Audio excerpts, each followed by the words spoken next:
La C64 suspend la marche qu'elle prévoyait pour ce 22 juillet 2026.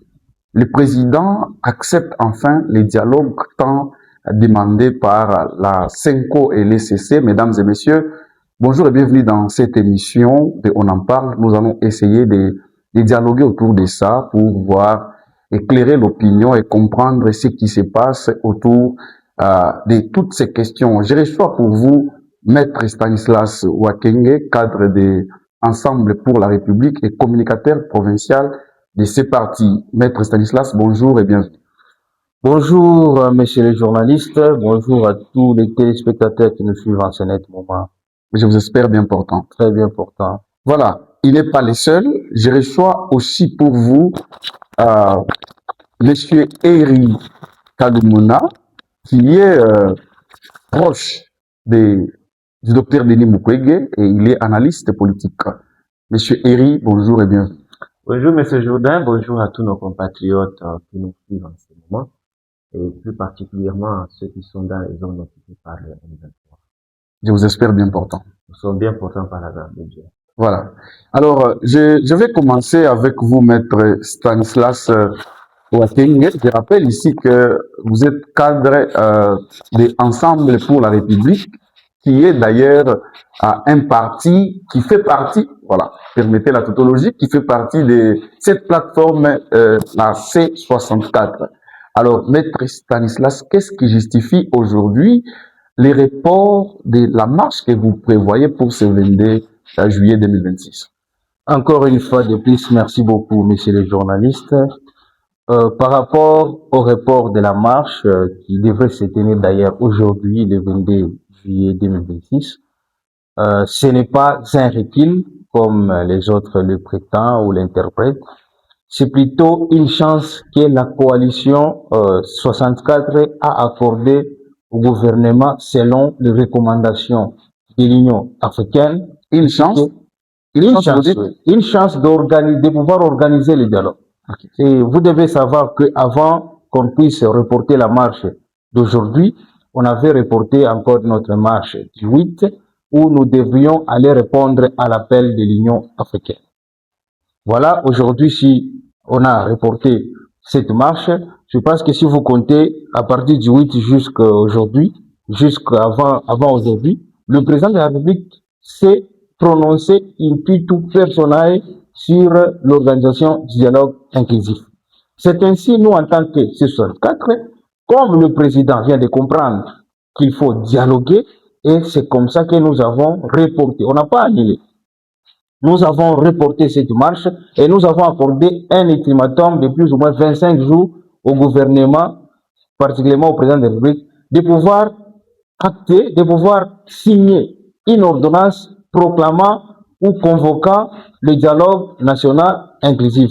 C'est la raison pour laquelle nous, en tant que C64, nous avons songé à reporter encore une fois de plus cette marche pour laisser le temps au gouvernement de pouvoir émettre une loi sur l'organisation du dialogue inclusif. Une certaine opinion n'est pas d'accord avec vous parce qu'aujourd'hui, qu'est-ce qui rassure, qu'est-ce qui garantit que réellement il y aura dialogue? Parce que d'une manière officielle, le président n'a pas encore convoqué ces dialogues. Certains disent même que vous courez derrière certains intérêts, des postes et tout. Qu'est-ce que vous en dites, Maître Stanislas? Oui, Monsieur Jourdain, vous devez savoir que nous ne sommes pas vraiment obligés d'interdire aux gens de penser ou de réfléchir selon ce que ils pensent ou selon leurs interprétations. Par rapport au report de la marche, ce n'est pas dire que nous courons derrière les postes, je l'ai toujours dit maintes fois. Si nous, Ensemble pour la République, on avait besoin de postes, on devrait rester dans l'Union sacrée, parce que nous sommes cofondateurs de l'Union sacrée. Mais même avec le président Fayoulou, il n'y a pas longtemps, il avait été consulté par le gouvernement, mais c'est dit tout ça pour former un gouvernement, il a refusé. Le président Jean-Marc Abound était dans l'Union sacrée, il a quitté. C'est pour vous dire qu'on n'a pas besoin de postes, mais on a besoin de sauvegarder l'intérêt supérieur de la nation.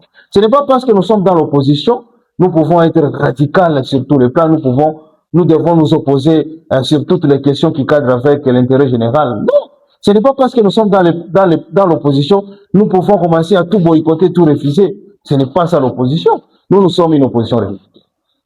La CENCO nous a suggéré de pouvoir surseoir avec la marche d'aujourd'hui. Et nous avons compris. Ce n'est pas seulement la CENCO, il y a l'ECC, il y a aussi l'Union africaine, pour donner la chance à l'organisation du dialogue. Donc, nous, c'est un fait accompli.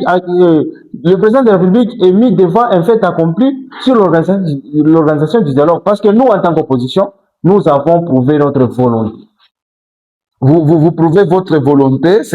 Cependant, je rappelle aujourd'hui que l'Union sacrée maintient sa marche pour ces 22 et certaines figures de l'Union sacrée comme Augustin Kabouya disent le changement de la Constitution va se faire qu'il pleuve ou qu'il neige. Mais qu'est-ce qui vous garantit, vous, aujourd'hui, d'être plus rapide à suspendre, cependant que ceux-mêmes qui sont de l'Union sacrée, qui sont de l'obédience du président de la République, voient les choses autrement? Je ne sais pas si vous avez suivi les porte-paroles du gouvernement, M. Mouyaya, parce que nous, ici, en tant qu'opposition, on n'a pas affaire avec les militants de l'Union sacrée. Nous, on a affaire avec le gouvernement. C'est ça la différence. Lui-même, Mouyaya a dit, dans leur conseil des ministres, ils n'ont jamais parlé du changement de la Constitution. Tout ce qui s'est dit par Kabouya et Mbata, qui sont d'ailleurs en contradiction aujourd'hui, ça n'engage que eux. Le changement de la Constitution, ils vont le faire sur base de quoi? Malgré qu'ils insistent qu'il y ait changement de la Constitution, oui, changer la Constitution, mais sur les territoires qui sont occupés, vous allez faire comment?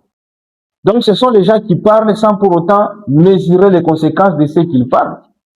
Parce que Mouyaya a dit clairement qu'ils n'ont jamais évoqué cette question du changement de la Constitution dans les conseils des ministres.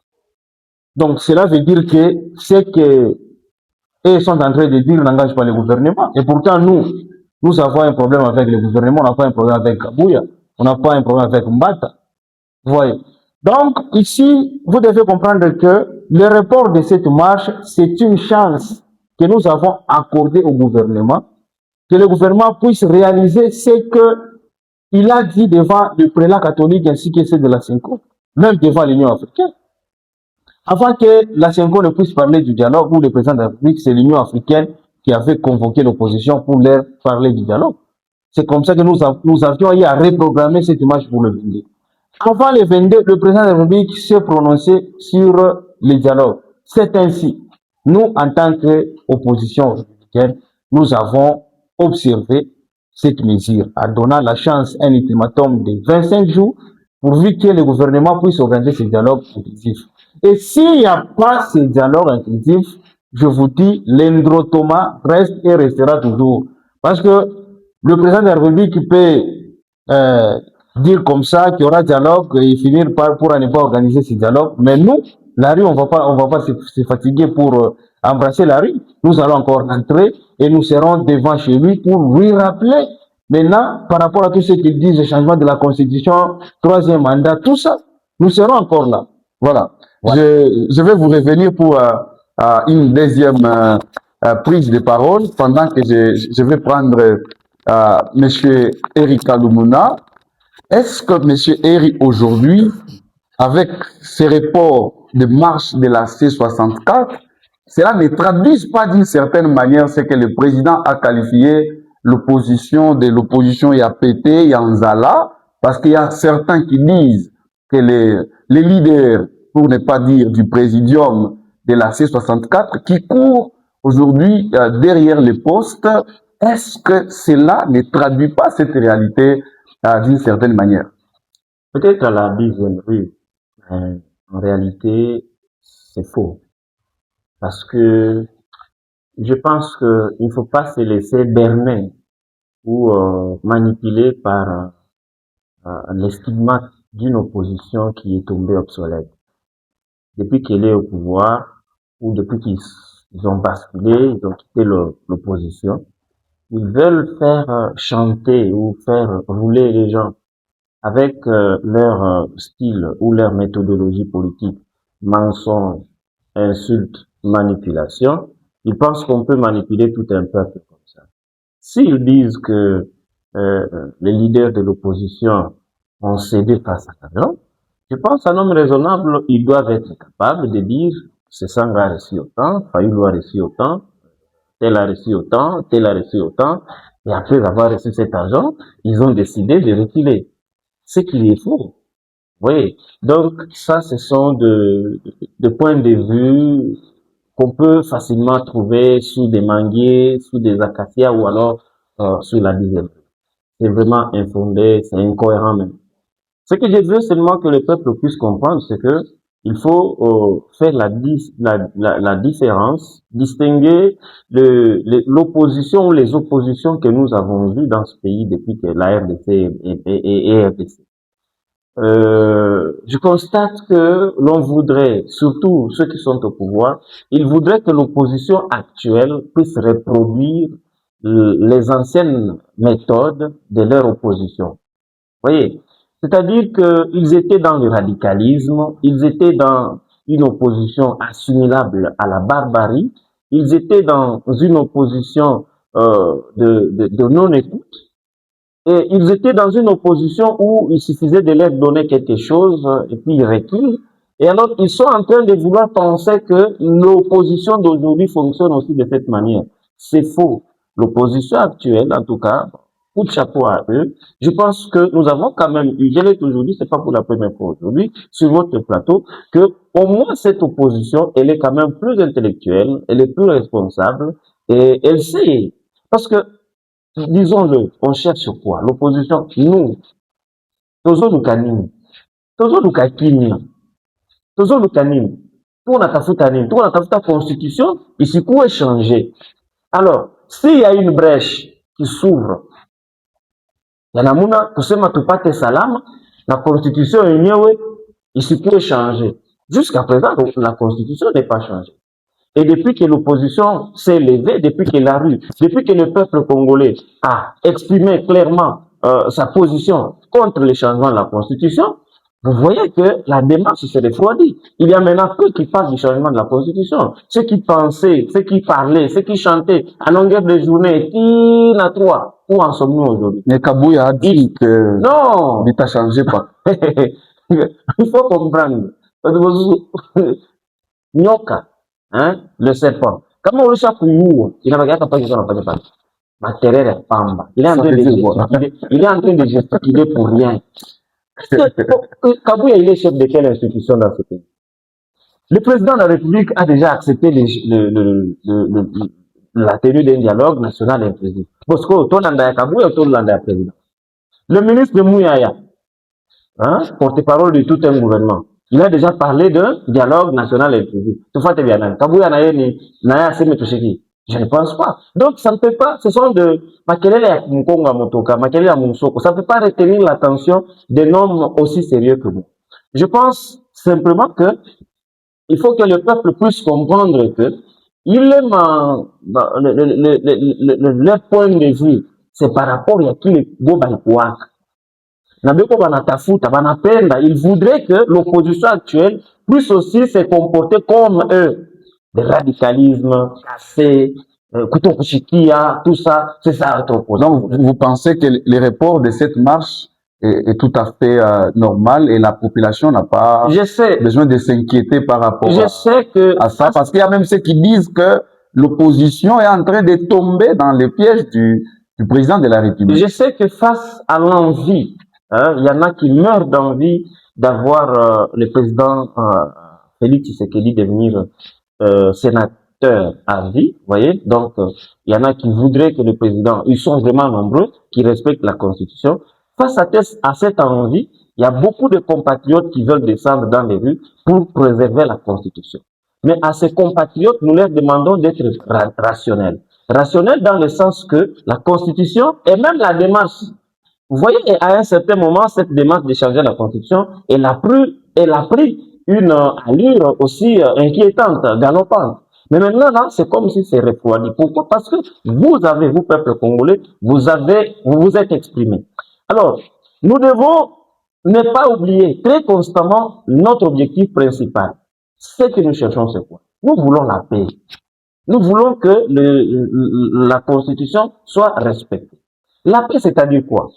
Bon, Bon, à quoi bon d'exposer des milliers de Congolais pour quelque chose qui peut être résolu à l'amiable?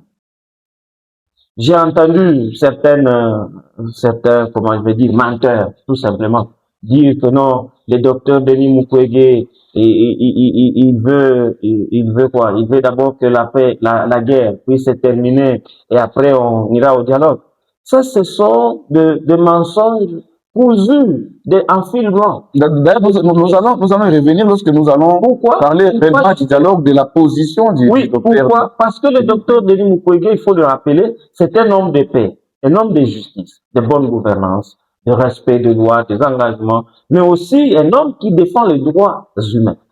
Alors, il ne peut pas, et le docteur Denis Mukwege ne fait pas la promotion de la guerre. Il ne fait pas la promotion de la violence. Vous savez ce qui s'est passé à Kinshasa le 12 juin dernier, la violence. Il y a certains de nos compatriotes qui en ont payé le prix de leur vie. Deux Congolais sont décédés. C'est beaucoup, vous voyez. Alors, nous, comme Mukwege, et surtout cette opposition que je suis en train de saluer, je pense que elle ne fait pas la promotion de la violence. Elle voudrait que M. Félix Tshisekedi puisse revenir à la raison de manière pacifique pour faire avancer notre pays. Pourquoi toujours s'entêter pour aller faire verser le sang de nos compatriotes, certains blessés? Vous avez vu les leaders de l'opposition, comment ils ont été les uns blessés, les autres fusillés jusque dans leurs endroits, dans les pieds, tout ça, tout ça. On ne peut pas faire quelque chose qui va aller faire verser du sang. Bien. Encore mieux, il faut soutenir une voie pacifique. Et la voie pacifique, c'est le dialogue. Et donc, la marche a été reportée. Nous saluons cela. Nous saluons aussi le fait que le président ait accepté volontiers ou volontairement d'embrasser ou d'aller vers le chemin du dialogue pour que entre nous, Congolais, nous puissions nous asseoir et parler de nos problèmes congolais. Voilà.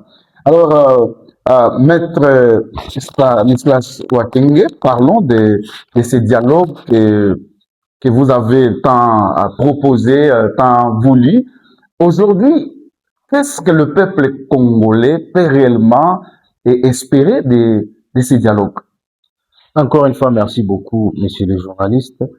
Je pense que quand on parle de dialogue, on parle de l'arrangement, de l'entendement, et aussi de l'oubli. Nous devons quand même oublier des mauvaises choses, de tout ce qui a été de mal, tout ça, nous devons nous pardonner.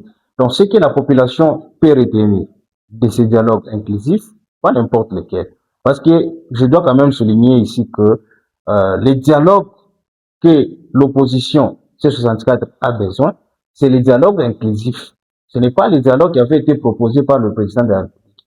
Et vous insistez sur l'inclusivité. Alors, exactement, oui. Ça veut dire la participation de tout Congolais, de tout le monde, y compris Kabila, Nanga, tout le monde. C'est ça le dialogue inclusif. Vous ne pouvez pas parler d'un dialogue inclusif alors que vous choisissez des critères. Non, ça ce n'est pas un dialogue. Il faut carrément changer de nom, soit appeler ça Union Sacrée bis ou l'Union Sacrée, moi, je sais pas, deuxième volume, tout ça. Parce que l'inclusivité du dialogue, ça demande la participation de tout le monde.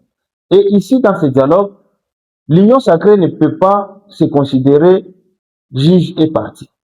Même le président de la République, il doit être partie prenante au dialogue, mais pas juge et partie. Il est en même temps partie prenante au dialogue et il cherche encore à organiser, à orienter ou à choisir ceux qui veulent participer au dialogue. Non, ça ce n'est pas un dialogue.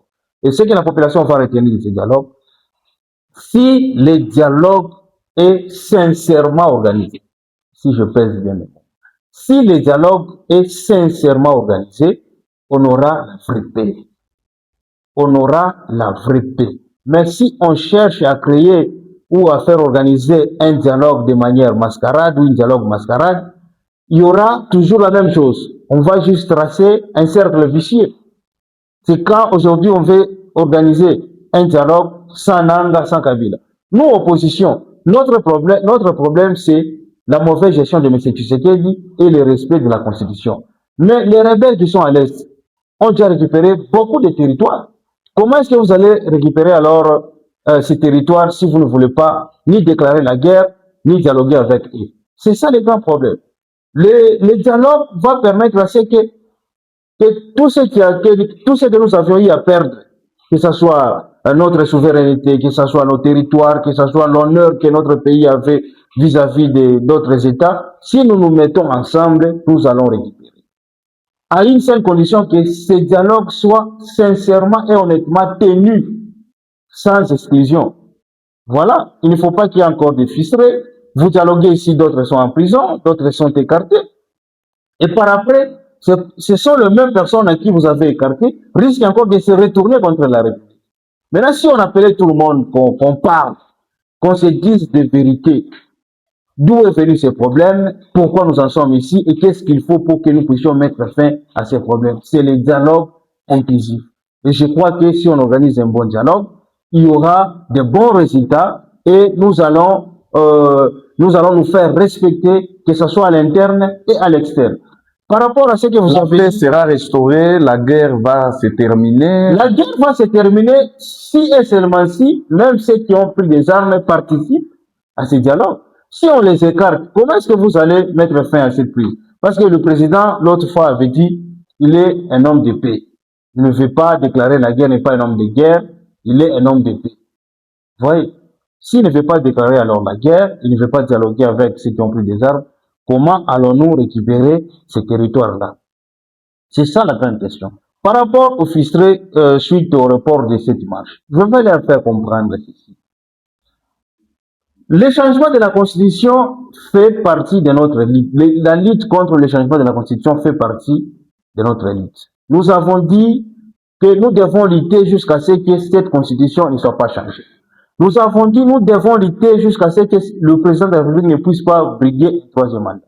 Mais si et seulement si le président de la République vient d'accepter lui-même le dialogue, cela, d'une manière, prouve qu'il ne va ni changer la Constitution, ni briguer un troisième mandat, parce qu'il a accepté le chemin de la paix. C'est ainsi, nous, en tant qu'opposition républicaine, nous ne sommes pas une opposition radicale. Nous sommes une opposition républicaine et nous ne pouvons pas faire de l'impolitesse, permettez les termes. La CENCO nous appelle pour nous dire, voilà, nous ouvrons une voie de dialogue. Par rapport à votre marche, faites ceci, laissez un peu le temps pour que le gouvernement s'organise afin d'en faire une loi sur le dialogue. L'Union africaine, mêmement, nous a consulté par rapport à cette question.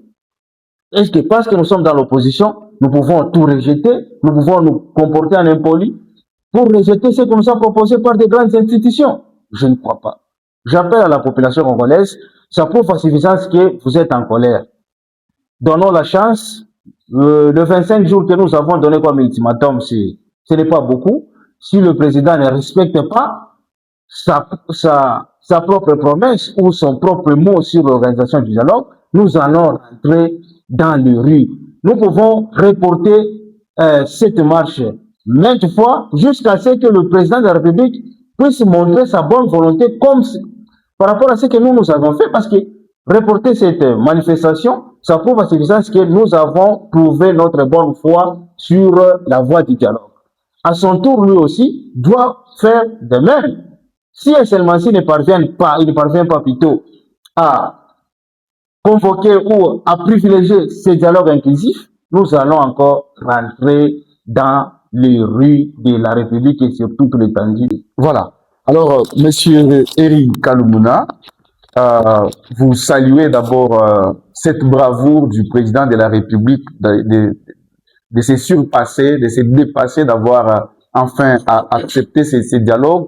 Est-ce que vous pensez aujourd'hui que le dialogue est la solution à tous les problèmes de la République démocratique du Congo? Non. Ça, nous l'avons toujours dit et nous n'avons pas cessé de le dire ou de le redire. Le docteur Denis Mukwege et nous, Mukwegis, nous avons proposé trois choses, trois pistes de solutions pour résoudre définitivement les problèmes de notre pays et surtout, principalement, la crise sécuritaire. Nous avons soutenu et nous avons proposé le respect strict, sans condition même et sans délai, de la résolution 2773 du Conseil de l'ONU. C'est une résolution qui stipule, qui veut à ce que les Rwandais, parce que nous sommes dans une agression étrangère. Nous avons un cas de un pays étranger, un pays tiers, qui veut envahir, qui envoie ses hommes, ses militaires, tout en complicité, bien sûr, avec certains de nos compatriotes, et envahir notre pays. Et pour cela, il faut d'abord que les militaires rwandais, que le Rwandais, l'ARDF, l'armée rwandaise, puissent quitter notre territoire, notre sol, le sol congolais. Et après cela, il doit y avoir un cessez-le-feu. Et il faut que les administrations ou l'administration, comment dire, des Nanga, puissent être démantelées, les administrations parallèles. Après cela, nous avons proposé à ce qu'il y ait un dialogue national inclusif en RDC. Et enfin, en fait, le dialogue national, c'est pour résoudre les problèmes internes. Parce qu'il faut le dire ou le rappeler, la crise sécuritaire ou tout ce que nous avons comme problème n'a pas seulement comme cause l'intérieur de notre pays. Il y a des causes extérieures, des causes endogènes et des causes extérieures, je veux dire. Alors, pour résoudre les problèmes d'origine extérieure, nous, au COGIS, nous proposons l'organisation d'une conférence internationale sur la paix en République démocratique du Congo. Et donc, d'abord, le respect de la résolution 2773, le dialogue national inclusif et la conférence internationale sur la paix en République démocratique du Congo. Ce sont ces trois choses, ce sont ces trois thérapies qui peuvent nous amener à la paix et même à la stabilité, au développement de notre pays. Parce que le dialogue, oui, nous l'avons demandé, inclusif bien sûr, mais il est insuffisant pour nous donner la paix, pour résoudre tous nos problèmes.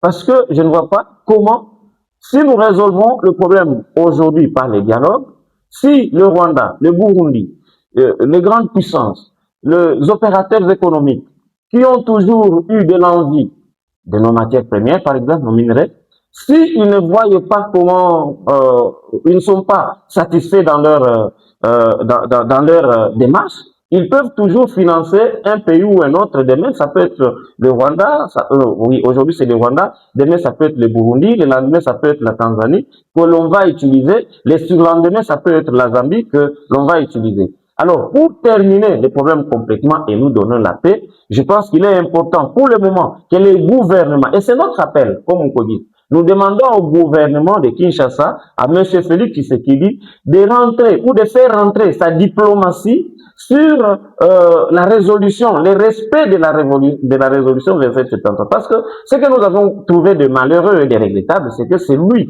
c'est Félix Tshisekedi, c'est le gouvernement congolais qui a abandonné cette résolution et il est parti signer un accord ou des accords avec un pays agresseur et qui du reste n'était pas ou n'est pas encore sanctionné et puni. Nous avions constaté que c'était, je pense, l'année passée, en 2005, au mois de février, que le Conseil des Nations Unies avait voté à l'unanimité cette résolution. Et un mois après, le docteur Denis Mukwege et la diplomatie congolaise, mis ensemble, nous avons vu que ça commençait à produire des effets. Il y a des pays de l'Union européenne qui avaient sérieusement sanctionné le Rwanda. Je peux vous citer la Belgique, qui avait rompu ses relations diplomatiques avec le Rwanda. Je peux vous citer l'Allemagne. Et beaucoup d'autres pays étaient déjà en train de sanctionner. Et je peux même vous rappeler que le président rwandais Paul Kagame avait tenu une conférence de presse avec les médias et il s'était adressé à la population rwandaise où il leur disait « serrez vos ceintures parce que ça commence à chauffer ». C'est-à-dire que diplomatiquement, il y avait moyen de contraindre le Rwanda, l'asphyxier, c'est-à-dire l'isoler diplomatiquement, l'isoler économiquement, l'isoler sur tous les domaines pour qu'il puisse retirer lui-même volontairement ses militaires ou son armée du sol congolais. Cela fait. Le Rwanda, s'il se retire du M23, je vous assure que le M23 ne peut pas tenir d'eux-mêmes sans le Rwanda, sans l'appui rwandais. Vous voyez? Et donc, si l'armée, les RDF se retirent, il y aura donc cessez-le-feu, il y aura démantèlement de l'administration parallèle, mais là maintenant, le problème reste entre Congolais. Oui, entre les Congolais qui sont à Goma, les Congolais qui sont à Lubumbashi, les Congolais qui sont à Kinshasa. Nous allons nous mettre ensemble et parler des problèmes qui créent certainement les frustrations dont il parlait. Les élections de 2023, c'est la première fois au monde où on a vu un pays organiser les élections sur une semaine. Et ça crée un problème de légitimité. Et ça crée beaucoup d'autres problèmes. La Cour constitutionnelle, elle est confisquée par celui qui est au pouvoir. La CENI, elle est confisquée par celui qui est au pouvoir. Et la justice, elle a des penchants. Vous voyez, elle n'est pas juste. Les problèmes de gouvernance, notamment les antivaleurs et beaucoup d'autres formes, corruption, détournement. Avec ça, ça ne peut pas faire à ce que nous, Congolais, à l'interne, nous puissions avoir la paix. Ainsi, il est important que nous puissions nous asseoir et parler de tout cela, parce qu'il y a une élection en vue en décembre 2028.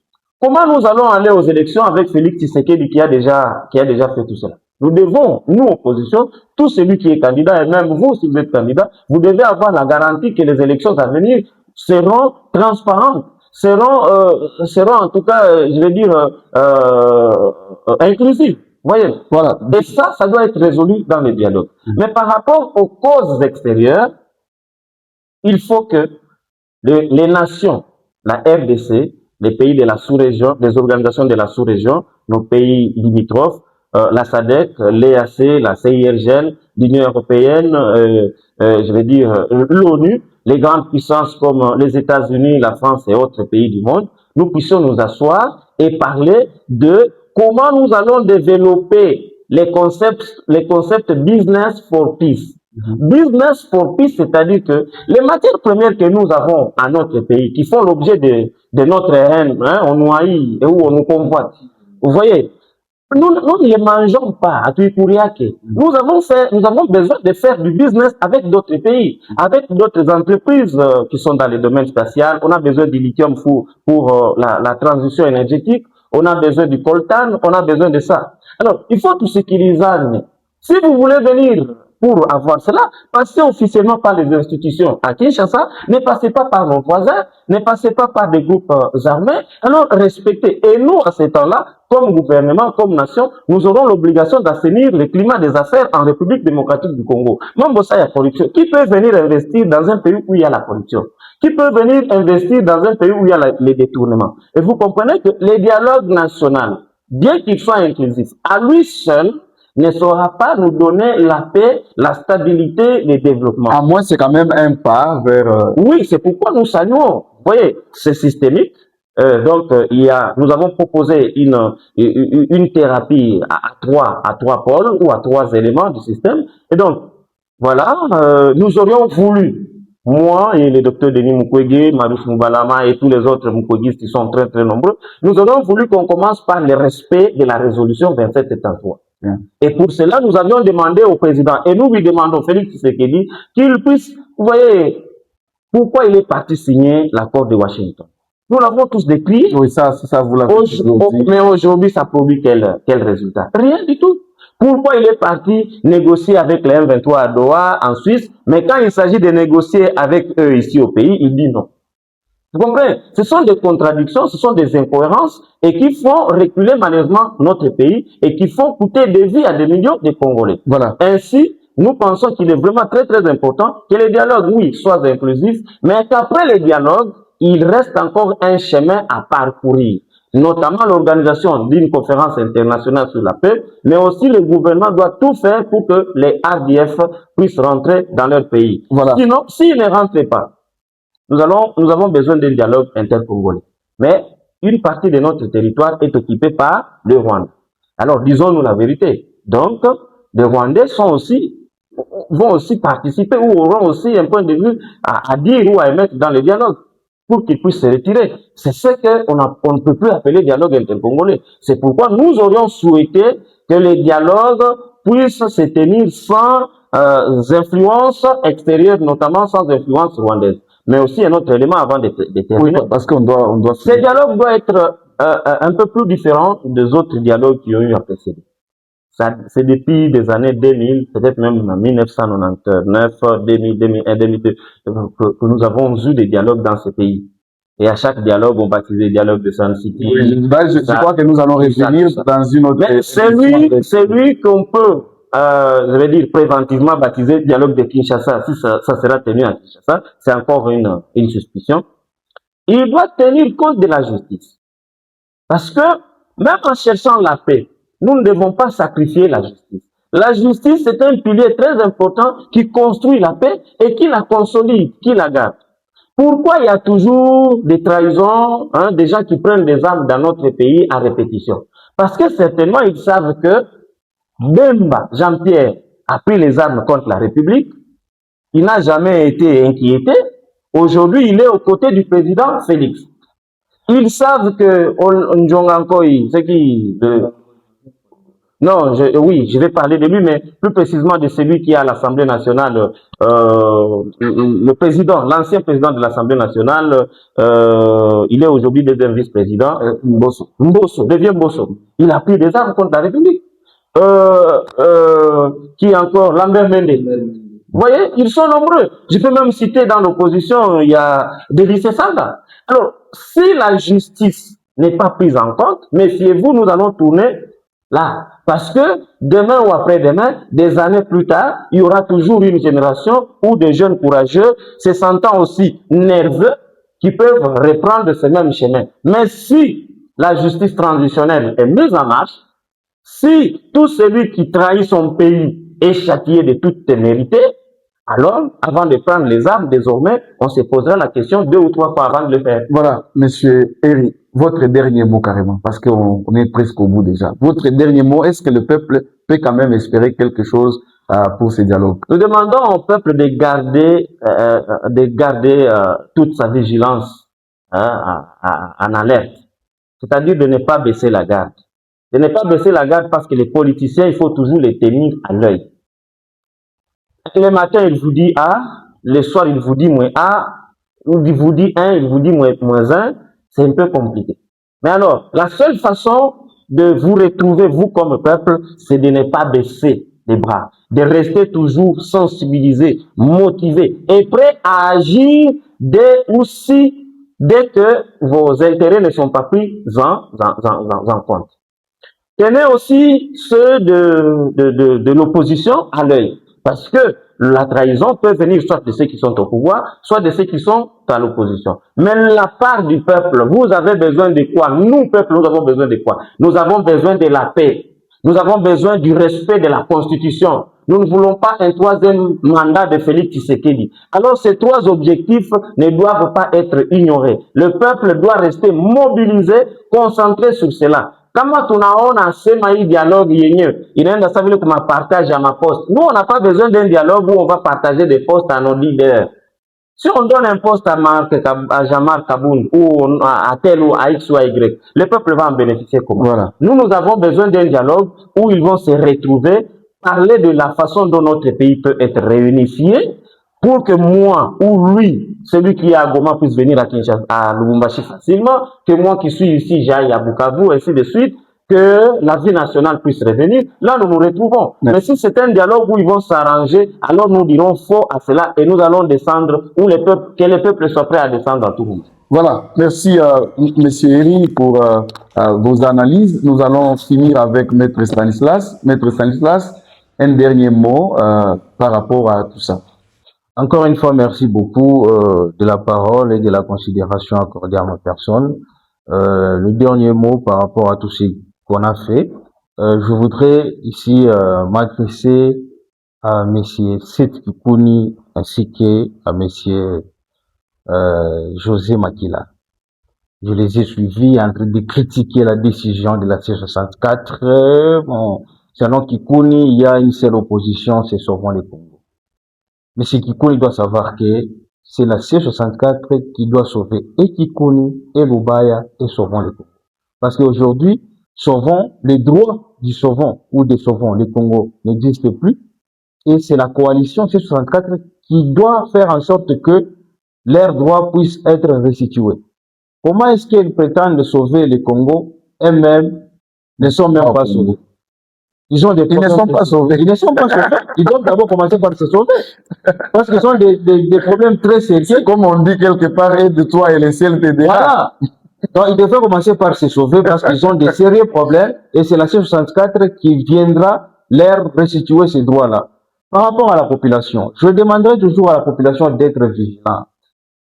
Pourquoi? Parce que si M. Tshisekedi ne respecte pas, comme dans ses habitudes, l'organisation de ce dialogue inclusif, nous allons reprendre encore avec les rues. Nous allons rentrer dans les rues. Nous allons encore manifester et l'Indrotoma va continuer jusqu'à ce qu'il va partir. Il n'y aura pas de changement de la Constitution avec les dialogues. Il n'y aura pas le troisième mandat avec les dialogues. Il n'y aura pas de crimes de guerre. Il n'y aura pas de massacres. Il n'y aura pas de tueries avec les dialogues, à condition que ces dialogues soient sincères, honnêtes et inclusifs. Voilà. Merci d'avoir répondu présent à notre invitation, Maître Stanislas. Merci à vous, Merci beaucoup. Monsieur Eri. Quant à vous, je vous retrouve très bientôt dans un autre épisode de On en parle. N'oubliez pas de commenter. Dites-nous aussi qu'est-ce que vous en pensez. Est-ce que ce dialogue est une solution pour la République démocratique du Congo ou c'est encore une autre mascarade? Ciao et à la prochaine.